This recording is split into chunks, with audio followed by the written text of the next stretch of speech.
Waalaikumsalam warahmatullahi wabarakatuh.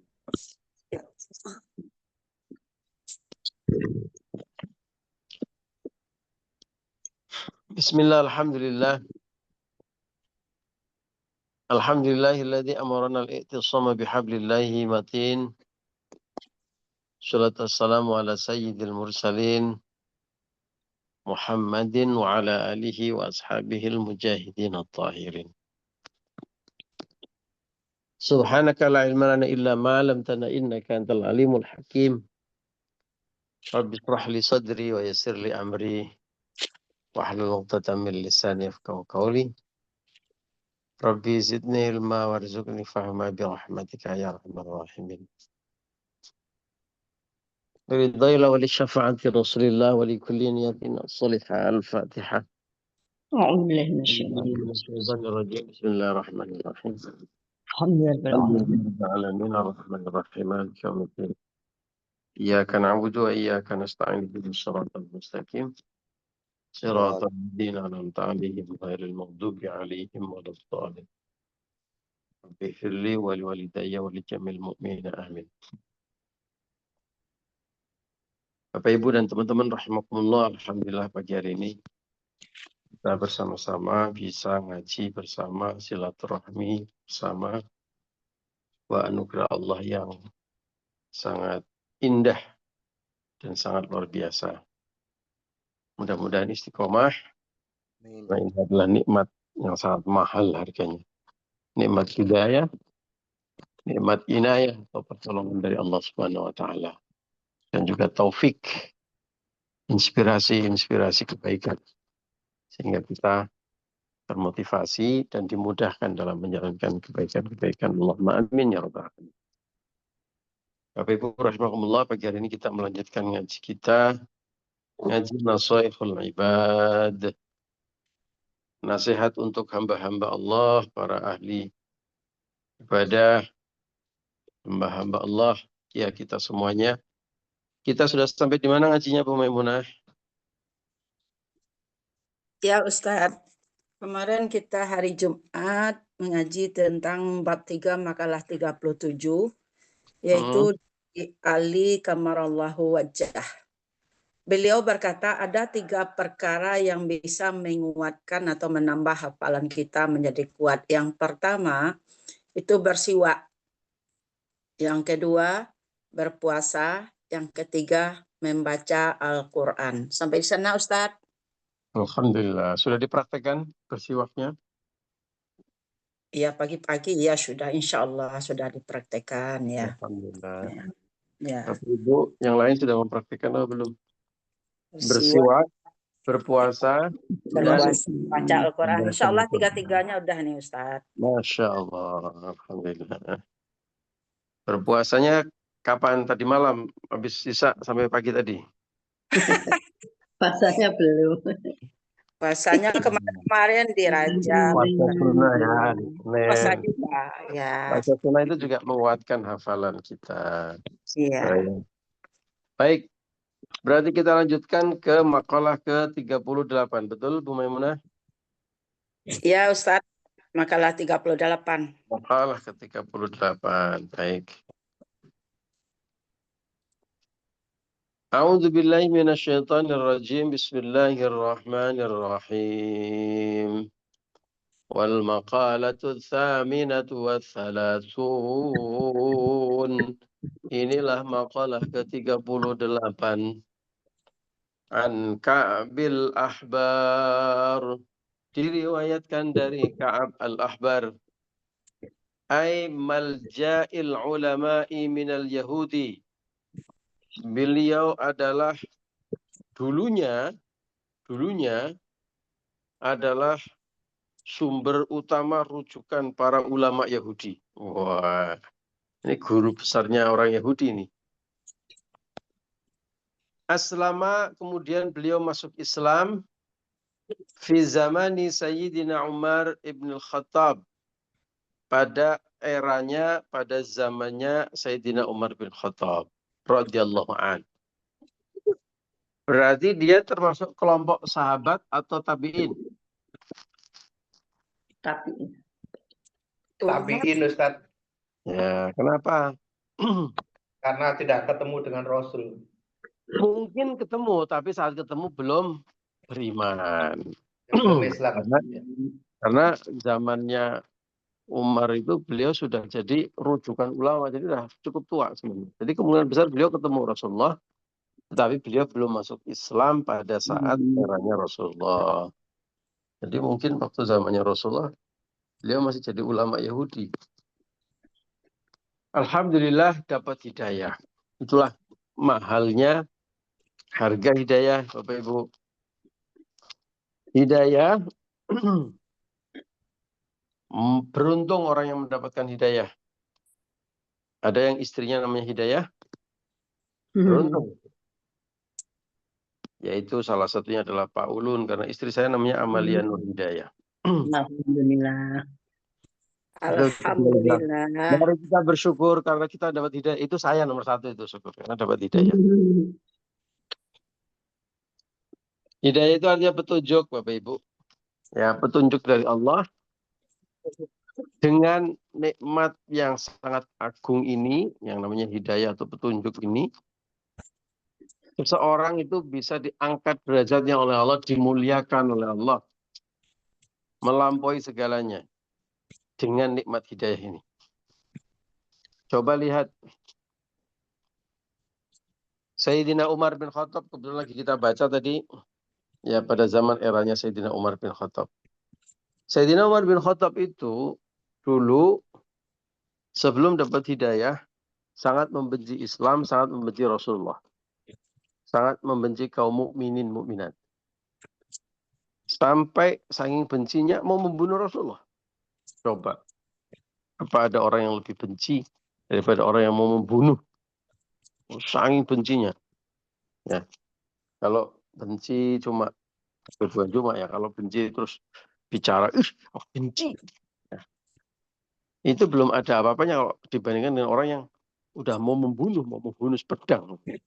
Nah, saya tidak Umar itu sudah mau membunuh Rasul. Bayangkan, ya, betapa rendahnya dia di mata Allah karena membenci Rasulullah. Tapi alhamdulillah beliau dapat nikmat hidayah. Ya. Beliau tergetar hatinya ketika saudara perempuannya membaca surat Toha. Ya. Hati yang bergetar itu nikmat anugerah ketika mendengarkan Al-Quran, ya. Wajilat qulubuhum wa idza tuliyat ayatihi zadatuhum imana. Ya. Kalau mendengar nama Allah disebutkan bergetar hatinya. Kalau mendengar ayat Al-Quran dibacakan bertambahlah imannya. Nah, itu kalau orang masih dapat nikmat seperti itu anugerah besar, dapat hidayah. Dan berkat itu kemudian cahaya Islam masuk dalam relung-relung hati Sayyidina Umar, dan Sayyidina Umar kemudian memeluk agama Islam. Nah, hidayah, nikmat anugerah Allah berupa petunjuk agar beriman kepada Allah, secara langsung mengangkat derajat beliau. Dari yang awalnya adalah manusia yang membenci Rasulullah, mau membunuh Rasulullah, kemudian menjadi manusia yang mulia karena membela Rasulullah, mencintai Rasulullah.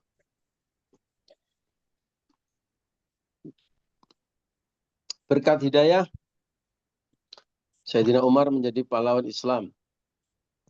Bahkan kemudian menjadi salah satu khalifah min khulafair rasyidin. Ya. Salah satu di antara beberapa khalifah khulafaur rasyidun. Dan lihatlah berkah hidayah, bahkan sampai beliau meninggal dunia, dimakamkan, derajatnya diangkat oleh Allah. Dulu Sayyidina Umar mau membunuh Rasulullah, sekarang beliau dimakamkan di sisi Rasulullah. Tiap tahun diziarahi jutaan orang, ya, didoakan dan dimuliakan seluruh kaum muslimin muslimat dari segala penjuru dunia. Kalau Anda umrah, haji, Anda ziarah makamnya Rasulullah, otomatis juga ziarah makamnya Sayyidina Umar, karena makanya di sampingnya persis. Coba bayangkan. Dari manusia yang sangat rendah dan tercela sebelum mendapatkan hidayah, menjadi pahlawan Islam, menjadi khalifahnya Rasulullah, dan bahkan ketika meninggal dunia pun dimuliakan, dimakamkan di sisi Rasulullah. Berkah apa? Hidayah. Sebaliknya lihat Abu Jahal, lihat Abu Lahab. Ya. Karena tidak mendapatkan hidayah, meskipun pemuka masyarakat, kaya raya. Bagaimana dia meninggal sampai dia meninggal tidak dapat hidayah? Ya hina dina, bahkan sampai nanti kelak di akhirat. Belum sampai di akhirat pun sudah hina dina. Sampai Abu Lahab, Abu Lahab itu sampai dicatat dalam Al-Quran, tabbat syada abi lahabi wa tab. Bayangkan Al-Quran sampai mencatat namanya, mencela orangnya karena tidak dapat nikmat hidayah. Jadi nggak ada artinya dunia kalau nggak dapat nikmat hidayah. Wah, ini yang keren ini ibu-ibu ini. Dunianya dapat, alhamdulillah hidayahnya juga dapat. Alhamdulillah. Salah satu bukti dapat hidayah, ya tentu kita semua memeluk agama Islam dan rajin ngaji serta silaturahmi. Waduh, itu dahsyat sekali. Nah, kembali ke laptop. Ka'ab ini alhamdulillah dapat hidayah. Dulu rujukan ulamanya Yahudi, guru besarnya Yahudi. Kemudian dapat hidayah, masuk Islam, dan menjadi seorang ulama. Nah, ini makalahnya. Beliau berkata ini, kita perlu belajar min ayyi wi'ain kharajat. Kita belajar dari manapun. Ya, termasuk dari ulama, dari kiai mantan pendetanya Yahudi. Beliau berkata, al-husunu lil mu'minina. Benteng. Ya. Al-husun itu jamak dari hisnu. Ya, hisnu artinya benteng. Al-husun, benteng-benteng lil mu'minin, bagi orang yang beriman, minas syaitan, dari godaan syaitan. Itu salasun, ada 3. Bapak Ibu, kita semua setiap hari, setiap saat digoda syaitan dari semua arah. Depan, belakang, samping kanan, samping kiri, atas, bawah. Segala penjuru mata angin, setan-setan datang dengan semua senjata-senjata tajamnya. Senjata tajam itu tidak harus yang melukai, tapi godaan yang menggiurkan, memukau. Kadang-kadang kita sudah siap mental untuk tidak tergoda. Tiba-tiba setan belok kanan menggoda istri kita, menggoda pasangan kita, menggoda anak kita. Ya, untuk sampai ke kita, menjangkau orang-orang dekat kita dulu. Coba bayangin. Ya. Kita sudah kuat ini, ada orang, ada pejabat kuat mentalnya, tidak akan korupsi. Tiba-tiba istrinya yang diiming-imingin. Kepengen mobil baru, kepengen perhiasan, kepengen jalan-jalan ke luar negeri. Ya, jadilah. Belum lama ini ada kasus terbongkar. Seorang pejabat di Jawa Timur sudah meninggal dunia. Ya Allah, sedih sekali. Sudah meninggal dunia. Ya, aibnya terbuka. Beliau dulu salah satu pimpinan di Dewan di Jawa Timur. Rupanya korupsi besar-besaran pada saat dia menjabat.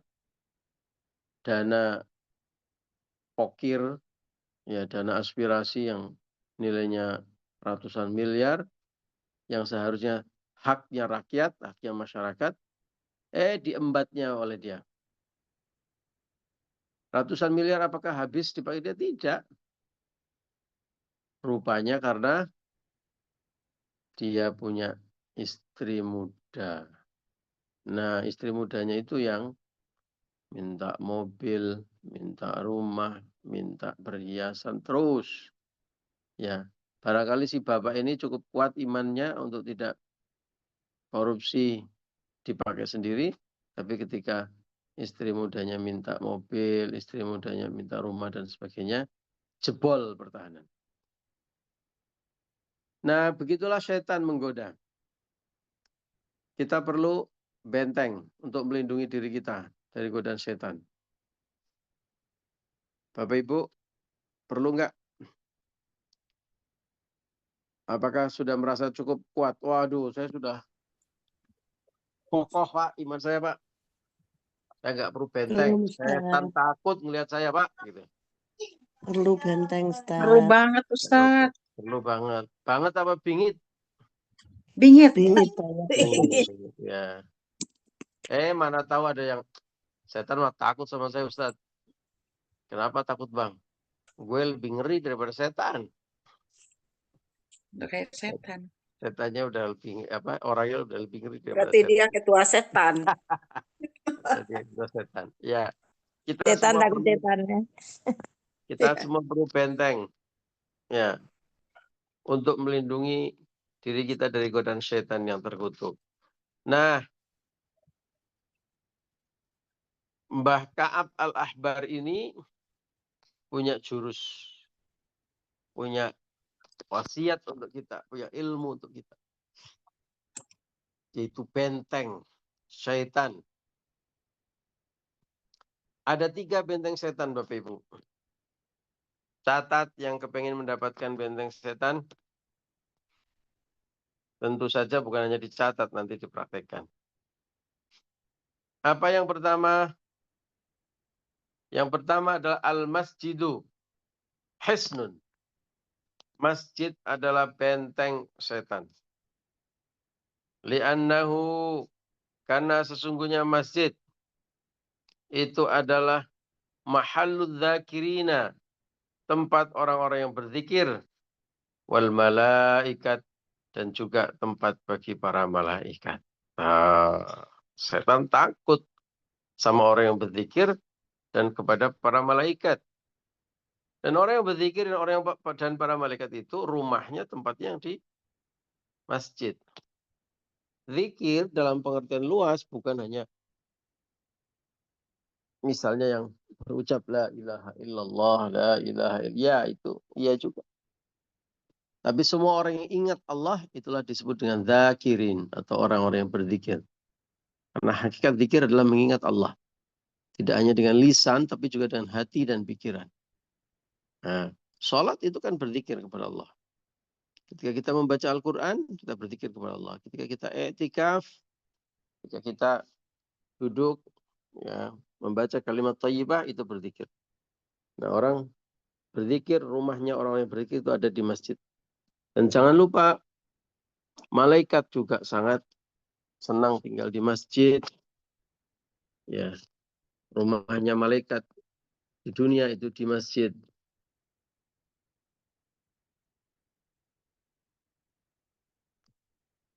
Maka setan takut.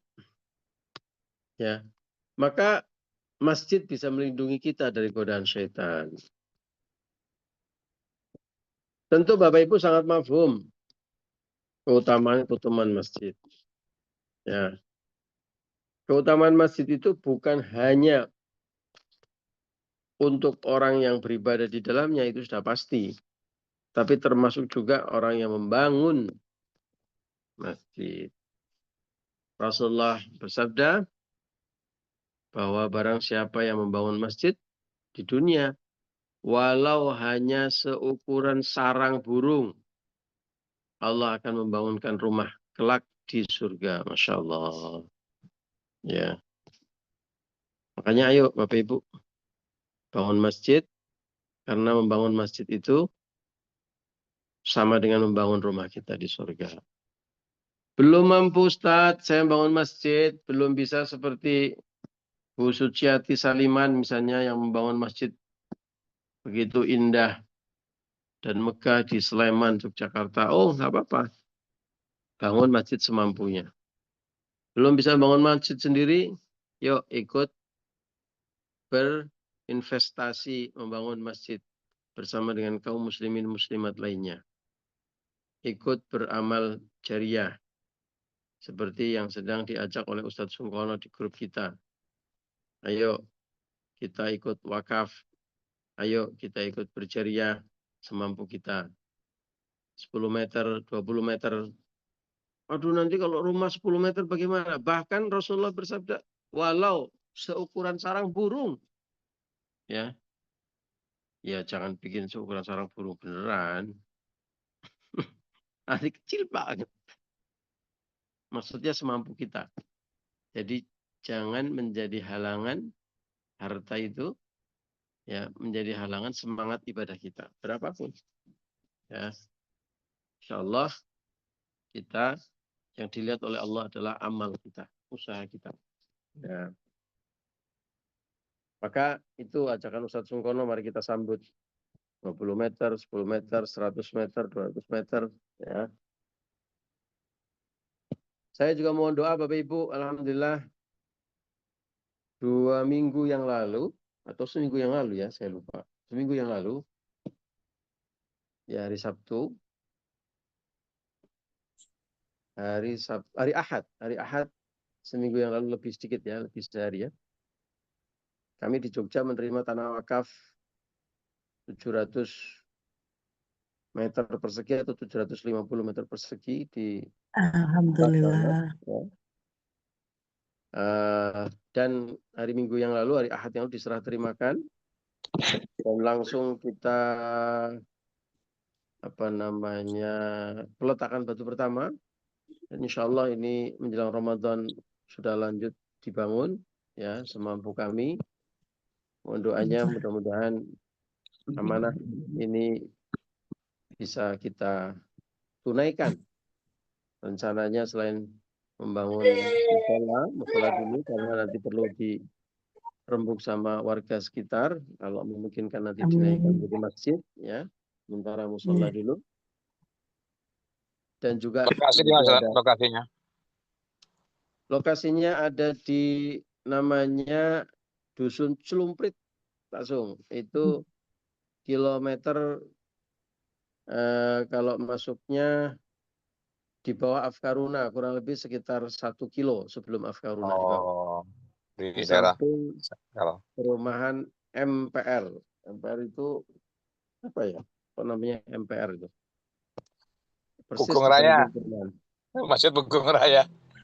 Pembuatan naik lagi, Pak Sung. Naik atas cuma 1 kilo di bawah Afkaruna. Jadi sudah kilometer 12-an.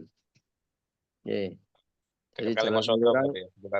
kilometer 12 belok kiri. Kalau dari arah Jalan Palagan itu Pasar Sardono Harjo belok kanan.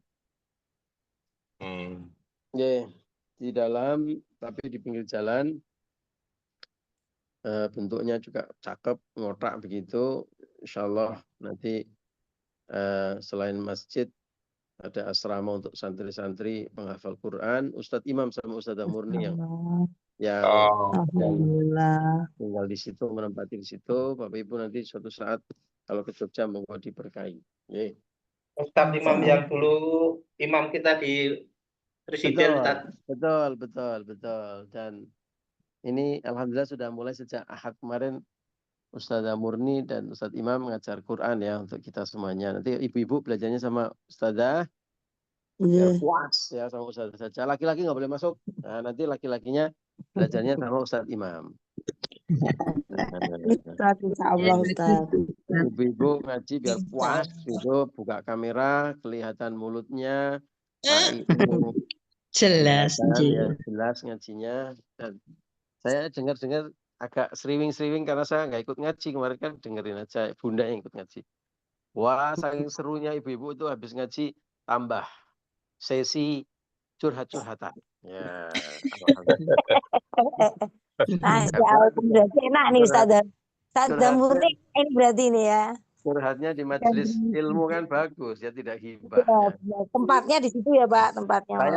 Saya agak dengar-dengar aja, nggak dengar-dengar pasti ya, cuma agak seriwing-seriwing. Ini kok kayaknya ngajinya kok sampai jam 7 itu. Oh, rupanya ngaji plus ya, ngaji plus curhat. Nah. Berarti Ustadz dengar-dengar juga itu ya. Jauh. Kuping Pak Ustadz. Kuping ya. Katanya nggak dengar tapi kedengaran. Nggak nguping sih, ya cuma kedengar aja. Padahal saya sudah keluar kamar, saya sudah pindah kamar. Jadi Bunda di Sampai kamar satu pertama, minggu. saya pindah ke kamar. Kayak kok masih dengar-dengar agak sering-sering gitu. Ya, kayaknya seru gitu. Jadi nanti Tengok terus nih. yang nungguin pesantrennya nanti Ustadz Imam sama Ustadz ini, karena saya masih harus menjalankan kewajiban di mana-mana begitu. Dijadwalkan Ustaz, next time ke sana Ustaz. Monggo. Tempatnya sudah cukup nyaman, sejuk, dan dengan background Gunung Merapi yang indah, Masya Allah. Ya Masya Allah. Allah. Ya, Alhamdulillah. ya 700 meter persegi lumayan lah, sudah cukup bisa untuk buat asramanya juga. Pak Ustadz Tulun, Monggo, Ustaz, Bu Tri. kapan-kapan kalau udah siap kita pesantren kilat di situ, Pak Ustadz. Alhamdulillah, Masya Allah. Ya, Iya, mau. saya share gambarnya sudah jadi. Nanti kita buat konsep musola atau masjidnya ini bangunan Jawa, pakai limasan begitu. Ya, monggo, mau doa. Ini insya Allah bagian dari keutamaan membangun masjid. Man bana masjidan, barang siapa dia membangun masjid di dunia, maka sesungguhnya dia sedang membangun rumah di surga kelak. Masya Allah. Ini salah satu keutamaan masjid. Tentu selain yang sedang kita bahas di makalah ini, menjadi benteng buat kita semuanya. Kenapa menjadi benteng? Karena tadi tempat orang-orang berzikir, tempat para malaikat tinggalnya di situ, rumahnya di situ. Dari masjid kita juga bangun peradaban. Ya. Masjid ini menjadi tempat paling mulia, tempat yang dicintai oleh Allah, paling dicintai oleh Allah di muka bumi ini. Ya. Di sisi yang lain, fungsi sosialnya juga masjid menjadi starting point untuk membangun peradaban. Rasulullah membangun peradaban dari masjid. Ya. Mari kita bangun peradaban, termasuk mendidik anak-anak kita dari masjid. Anak-anak harus didekatkan dengan masjid, jangan sampai anak-anak takut dengan masjid. Ya. Dulu anak saya pernah trauma ke masjid karena pas lagi ke masjid kebetulan lari-lari ada yang marahin, ya. Karena mungkin ya maklum dia sedang beribadah, beliau sedang mau sholat, tiba-tiba ada anak lari-lari, begitu kan, terganggu ibadahnya. Ya, jadi marahnya itu karena marah orang yang sedang beribadah dan merasa terganggu. Nah, lalu apa solusinya? Jangan jauhkan anak dari masjid. Ya, dimarahi, dibentak, menjadi trauma dengan masjid. Padahal mereka adalah masa depan kita semuanya. Kita bangun peradaban dari masjid, salah satunya dengan mendekatkan anak-anak dengan masjid. Ya, biar anak-anak tidak lari-lari ke sana kemari, teriak-teriak, mengganggu orang yang beribadah. Ciptakan suasana masjid yang nyaman dan tentram untuk anak-anak juga berlaku baik di masjid. Kalau anak-anak ke masjid, ya orang tuanya harus mendampingi. Ya, kalau nggak mendampingi, dia nggak terkontrol. Ya. Ada yang peduli juga dengan anak-anak, ada yang juga ngawasi, ada yang juga mengajak anak-anak. Ayo, ya, di Masjid AMM Kota Gede, ya, tempat Kiai Asad Humam almarhum yang menciptakan metode Iqra, ya. Tempat anak-anak itu dipisah secara khusus. Ya, dan ada ustadzah yang mengawasi, mendampingi. Wah, itu keren banget itu. Jadi ada tempat khusus seperti itu. Andai belum bisa, ya syarat minimalnya anak-anak atau masjid diawasi, dibarengi oleh orang tuanya. Atau kalau dibalik orang tuanya ke masjid, ajaklah anak-anaknya. Jangan dibiarkan dia lari-lari dan main sendiri. Diajak, diajari, ya, termasuk adab di masjid, ya. Di sela-sela orang tua, duduknya, sopnya, sholatnya. Anak-anak kumpul sama anak-anak, ya jadinya pesta anak. Ya. Rame sendiri, ya namanya juga anak-anak. Gitu ya. Ya, kalau orang tuanya nggak mendampingi. Nah, ini bagian dari bagaimana masjid yang penuh dengan fadilah dan keutamaan untuk urusan kita, untuk urusan agama, dan bahkan untuk urusan dunia, ya sebagai pusat untuk membangun peradaban. Rasulullah juga bersabda dalam salah satu hadis, sab'atun yudhilluhumullah fi dhillati yawman la dhilla illa dhilluh. Ada 7 golongan yang akan mendapatkan perlindungan Allah di hari kiamat, di mana sudah tidak ada perlindungan lagi kecuali hanya untuk mereka. 7 golongan ini. Salah satu di antara 7 golongan ini adalah orang-orang yang hatinya mu'allakun bil masajid. Rajulun, orang-orang yang hatinya mu'allakun bil masajid, selalu terpaut dengan masjid. Nah, itu menjadi golongan orang-orang yang beruntung. Itulah mengapa dalam makalah ini disebutkan benteng orang yang beriman adalah masjid. Maka jangan jauh-jauh dari benteng. Hati-hati. Ya, musuh mengintai setiap saat dengan senjata tajam yang sangat lihai. Ya, kalau kita jauh-jauh dari benteng, waduh, ya sangat rawan ditembak oleh musuh. Maka Bapak Ibu, ayo kita bangun masjid, kita makmurkan masjid, kita dekati masjid, jangan jauh-jauh dari masjid untuk menjadi benteng buat kita dari jilatan api neraka. Allahumma amin ya rabbal alamin. Demikian ngaji kita hari ini Bapak Ibu. Terima kasih untuk kebersamaannya. Ngaji di hari Imlek, tanggal merah. Ini Bapak Ibu ini luar biasa, nggak pernah surut semangatnya untuk ngaji bersama. Ya, jangan lupa ini mumpung. Pak Ustadz, kapan kita puasa pertama dari pemerintahnya Pak Ustadz? Wah, ini pertanyaan yang sangat menarik. Tentu kalau pemerintah itu menunggu sidang isbat. Sidang isbatnya nanti sore insya Allah. Ya, karena ini akhir bulan Sya'ban. Ada kemungkinan kan sebulan Sya'ban itu 29 hari atau 30 hari. Kalau 29 hari maka puasanya besok. Ya. Tapi kalau 30 hari puasanya lusa hari Kamis. Kemungkinan besar karena dari sisi perhitungan matahari itu belum matahari sih bulan ya. Belum tampak. Itu belum memasuki apa yang disebut dengan imkanur ru'yah atau possibility, kemungkinan untuk bisa diru'yah. Ya. Maka kemungkinan Apa sih? bulan Sya'ban Ramadan kemungkinan besar akan datang di hari Kamis. Karena secara perhitungan belum imkan atau belum memungkinkan untuk diru'yah.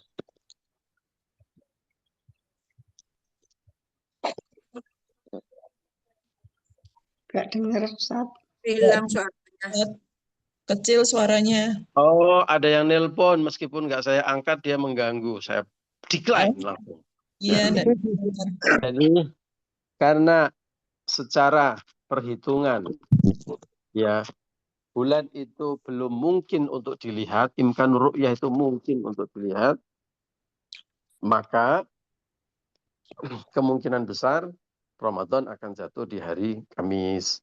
Yes. Tapi buat yang berpendapat bahwa yang penting adalah adanya wujudul hilal atau adanya bulan, meskipun belum bisa dilihat, itu kemungkinan besar puasanya Rabu.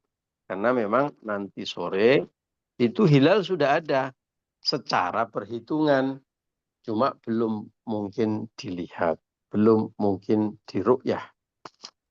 Begitu ya Bapak Ibu. Jadi jangan kaget kalau ada yang puasa Rabu, ada yang puasa Kamis. Nggak apa-apa. Ya. Bapak, kita sudah semakin pintar, sudah semakin dewasa. Kita tinggal mengikuti keyakinan masing-masing. Pemerintah sendiri akan mengikuti, akan mengadakan sidang isbat, dan pemerintah menggunakan metode ru'yah. Jadi kemungkinan besar kalau tanya pemerintah, kemungkinan besar Kamis, kemungkinan besar. Tapi kita tunggu sidang isbat nanti sore setelah maghrib. Gitu Bapak Ibu. Terima kasih Pak Ustadz informasi. Nah, Ustadz, pengajian izin kita tanya gimana boleh? Ustadz? Pengajian kita, oke, baik. Insya Allah berjalan seperti biasa. Nah, tinggal kita sepakati. Biasanya kalau bulan Ramadan kita kan malamnya banyak Taraweh. berjaga, ya tarawih, ya qiyamul lail, ya Tadarus. sahur, ya yang jelas bangunnya pasti lebih pagi. Nah, biasanya kalau ngajinya seperti jam biasa, 5:30, 6:45, itu nahan kantuknya luar biasa. Betul apa betul? Iya. Nah, biasanya sudah liut itu, liut ya. Nah, kalau jamaahnya yang liut, resikonya nggak terlalu besar. Karena asal di mute sudah aman. Ya. Nah, yang berisiko itu kalau ustadznya yang liut. Ya. Karena ngomong ngalor, jebule metule ngidul. Bahaya itu, apalagi direkam gitu. Jadi biasanya kita ngajinya maju. Ya, maju saja. Maju, habis subuh tetap ya. Tapi kira-kira nggak jauh-jauh dari subuh. Ya, kurang lebih turun dari masjid ya, setelah kita berzikir dan baca Quran sejenak, kita langsung ngaji. Bagaimana kalau seperti itu Bapak Ibu, sepakat? Tapi pada 5:10 baru azan subuh itu Ustaz. Gimana Bu Maimunah? Pukul 5:10 baru azan subuh kalau di Padang. Kalau di Padang ya nggak apa-apa, habis itu. Jadi kurang lebih kita akan lihat jadwal subuh. Jadi tetap nunggu subuhnya Padang. Jadi habis sholat subuh Padang segera. Kalau hari ini 5:10 azan subuh ya. Iya. Berarti 10 baru azan subuh ya. Berarti Di Bukit 5:30 Tinggi sudah selesai. 5:12 Ustadz.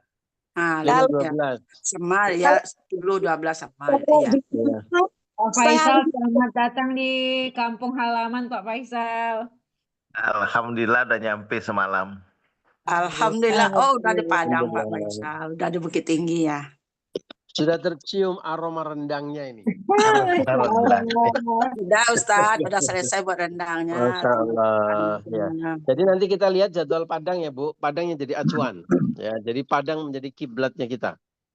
Jadi kira-kira kalau 5:10 subuh berarti 5:30 sudah selesai, langsung kita mulai ngaji. Begitu ya. Jadi kita maju sedikit aja, maju 1/4 jam atau maju 20 menit. Insya Allah. Yap. Yang di luar Padang, yang Indonesia Barat, itu biar nggak ngantuk nanti sambil berzikir, sambil baca Quran keras-keras atau sambil lompat-lompat, ya, biar tidak ngantuk. Ya. Masa lompat-lompat. Seperti kata Ustaz. Baik. Pak Ustadz, izin tanya Ustaz, tanya sedikit Ustaz. Diriwayatkan dari siapa tadi Ustaz, kurang menyimak saya. Diriwayatkan, nah ini Bu Maimunah nanya karena besok akan ditanya. Sampai mana Bu Maimunah ngajinya? Betul lah. Ka'ab al-Ahbar. Ahbar. Oh, Ahbar ya, bukan Akbar ya. Ahbar. Al-Ahbar. Ya. Terima kasih. Siapa lagi tadi yang tanya? Ayo mumpung gratis. Suci itu nanya. Iya Pak Ustadz. Silakan. Pak Ustadz mau tanya, tadi kan berkaitan dengan wakaf dan pembangunan musola. Kalau itu kan membangun musola masjid di dunia kan membangun rumah di akhirat. Nah, kalau kita mewakafkan untuk atas nama orang yang sudah meninggal, itu juga bisa buat rumahnya yang sudah almarhum ya Pak. Betul sekali Bu Suciningsih. Ya, tentu tadi yang disebut dengan membangun itu termasuk wakaf tanahnya. Nanti kalau orang mau membangun nggak ada tanah kan nggak bisa. Jadi justru salah satu yang utama adalah yang mewakafkan tanah pahalanya akan sampai untuk orang yang meninggal. Jadi Bapak Ibu, seluruh amalan orang yang meninggal, seluruh amalan kita selesai begitu kita meninggal dunia. Ya. Tapi ada pahala yang terus mengalir. Pahalanya adalah pahala jariah kita, sedekah jariah. Termasuk diantaranya adalah wakaf. Ya. Nah, kalau orang sudah meninggal, dulu dia belum sempat wakaf, dulu dia belum sempat berjariah. Bolehkah kita yang di dunia wakaf dari hartanya atau sedekah dari kita tapi untuk beliau? Jawabannya boleh. Diriwayatkan dari banyak jalur, dari banyak hadis, ya. Rasulullah ditanya oleh sahabat, ibuku meninggal ya Rasul, aku akan bersedekah untuk beliau, apakah pahalanya sampai? Rasulullah bersabda, pahalanya akan sampai. Sampai dijawab 3 kali, akan sampai, akan sampai, akan sampai. Nah, itu menjadi dasar, menjadi dalil kita boleh putra-putri dulu belum, bapak kita dulu belum sempat banyak-banyak berjariah, belum banyak berwakaf, masih ada harta ditinggalkan, ya. Sebagian disedekahkan, sebagian dijariahkan, sebagian diwakafkan. Apalagi kalau orang tua kita dulu berwasiat untuk itu. Pahalanya sampai. Contoh yang kebetulan tanah yang diwakafkan dan kemarin nazirnya adalah kami yang saya ceritakan tadi, itu seorang ibu wakaf tanah untuk atas nama orang tuanya. Ya, jadi insya Allah pahalanya akan sampai, dan itu yang meninggal dunia bahagia sekali Bapak Ibu. Karena apa? Karena beliau tahu sudah nggak bisa ngapa-ngapain lagi untuk menambah tabungan amalnya. Tiba-tiba mak bedunduk ada transferan amal yang sangat luar biasa dahsyat. Wah, itu bahagia sekali. Itu Bu Suci. Iya Pak. Terima kasih Pak jawabannya. Kebetulan saya lagi mewakafkan tanah sama membangun sebuah musola kecil untuk almarhum Bapak dan Ibu saya Pak. Minta doanya ya Pak, semoga berjalan lancar. Mudah-mudahan berjalan lancar. Amin. Mudah-mudahan Allah memberikan pahala terbaik untuk Ibu dan untuk seluruh keluarga. Allahumma amin ya rabbal alamin. Terima kasih Pak Ustadz. Sami-sami. Masih ada? Sudah cukup? Sudah 6:30. Mumpung hari libur Bapak Ibu, ya. Mari kita apa ini? Rayakan Imlek atau bukan ya? Jangan. Mari kita maaf-maafan ya boleh. Maaf-maafan boleh. Dan saling memaafkan. Mari kita, ini ingat masih bulan Sya'ban menjelang Ramadan, banyak-banyak silaturahmi, termasuk juga ziarah kubur, terutama kepada keluarga kita. Ya, tentu ziarah kubur tidak hanya bulan Sya'ban, ya setiap saat, tapi ini momentum, apalagi ini hari libur, ya. Yang jauh, ya mungkin berdoa, jangan lupa juga silaturahmi lewat telepon. Demikian Bapak Ibu ngaji kita, mari kita tutup dan baca alhamdulillah dan doa kafaratul majelis. Alhamdulillah. Alhamdulillahirrahmanirrahim. Subhanallah wa bihamdihi asyhadu an la ilaha